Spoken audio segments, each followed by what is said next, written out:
Frédéric. Bonsoir Anne-Claire. On va parler intelligence artificielle, cette capacité qu'ont les ordinateurs à penser comme nous, comme les humains. Et dans ce secteur, le moins qu'on puisse dire, c'est que les progrès sont fulgurants et stupéfiants.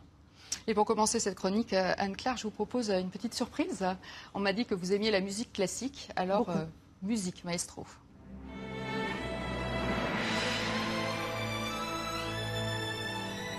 Ça vous plaît ? Ça me plaît beaucoup, c'est cette petite pluie de notes. La musique, elle, c'est une symphonie qui a été créée par un ordinateur. Il s'appelle AIVA, c'est un ordinateur français, s'il vous plaît.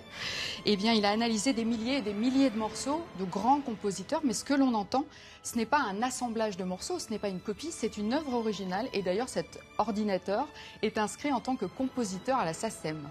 Alors, on l'a vu, les ordinateurs sont capables de nous procurer des émotions grâce à l'art, à la musique. Est-ce qu'ils sont capables de ressentir nos émotions? Est-ce qu'on peut l'exprimer comme ça? Alors, ressentir nos émotions, peut-être pas encore en tout cas. En tout cas, les reconnaître, ça oui. Et pour comprendre comment, on va faire une petite démonstration en direct. C'est parti, le scanner est là.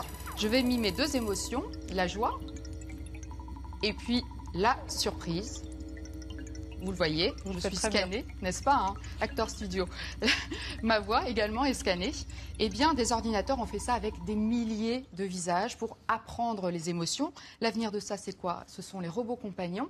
Ils existent déjà, on en a déjà parlé dans ce journal. Ils sont encore dans une version simple. À l'avenir, les ordinateurs devraient pouvoir savoir ce que vous ressentez, si vous êtes triste, joyeux, et donc adapter et leur comportement et leurs paroles à cet état d'esprit. Alors on l'a bien compris, vous l'avez prononcé, ce mot qui est essentiel, s'adapter, apprendre en permanence, mais est-ce que c'est pas terriblement inquiétant finalement? Est-ce que l'homme pourrait un jour perdre le contrôle sur ses créatures? En tout cas, récemment, un événement troublant s'est produit aux États-Unis. Des chercheurs ont programmé deux ordinateurs que nous avons installés ici, Alice et Bob, c'est comme ça qu'ils les ont appelés. Alice et Bob ont été programmés pour fabriquer un programme de langage, pour discuter entre eux.